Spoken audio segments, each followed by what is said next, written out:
choisis la vie.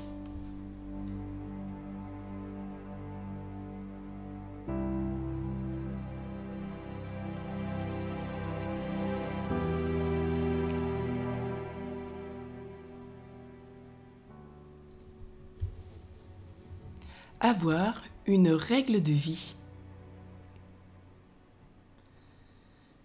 J'ai peut-être souffert de la domination et de limites trop impératives de la part de mes éducateurs,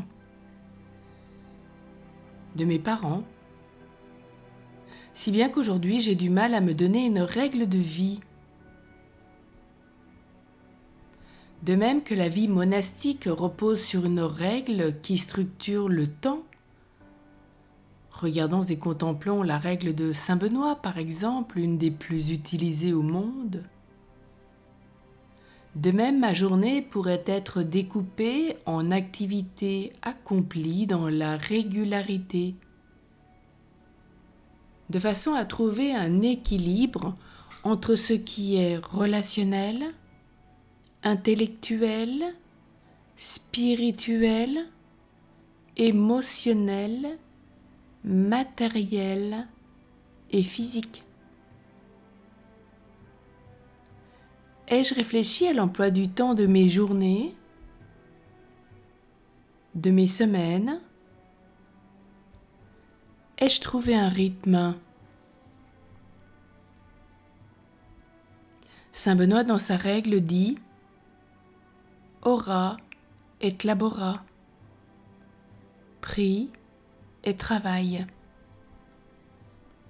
Dans ce programme, outre les temps de prière et de travail, les moines ont aussi des temps de silence, de solitude, des temps de récréation et de repos.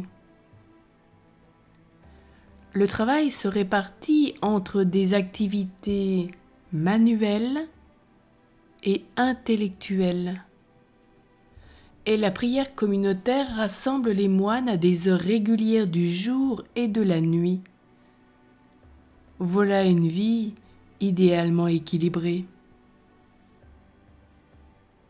Alors puis-je me donner une règle qui soit libérante, qui me débarrasse de mes éternelles obsessions à propos de mes oublis, de mes négligences, de ce que j'aurais pu faire et de ce que je n'ai pas fait.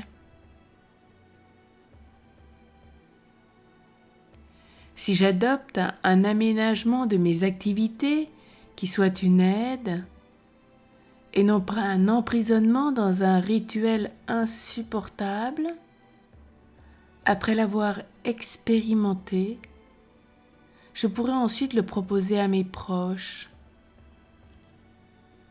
S'ils me voient vivre en harmonie avec moi-même, ils auront envie de m'imiter. Qu'il existe une règle dans ma maison n'est pas un projet chimérique. Une communauté familiale se doit de respecter une organisation minimale où les rythmes et les besoins de chacun sont pris en compte, où le travail accompli pour la communauté est reconnu, même celui qui apparaît comme le moins valorisé.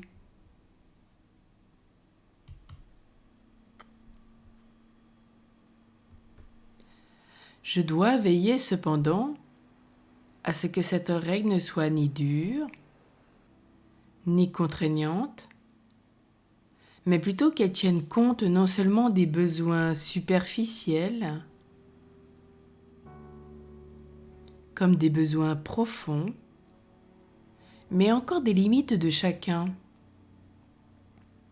Chaque membre de la famille a des dispositions, des dons qui s'expriment différemment, des goûts personnels, des réserves d'énergie, des talents à mettre en valeur, une plus ou moins grande facilité à partager.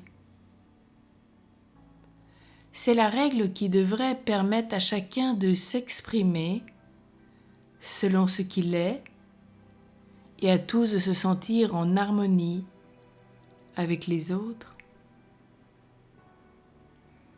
Alors qu'il en soit pour ma vie personnelle, familiale, ecclésiale, professionnelle, communautaire, quel qu'en soit le domaine, je choisis ou nous choisissons en famille ou en communauté, etc., une règle sans excès pour un meilleur équilibre de vie de tous.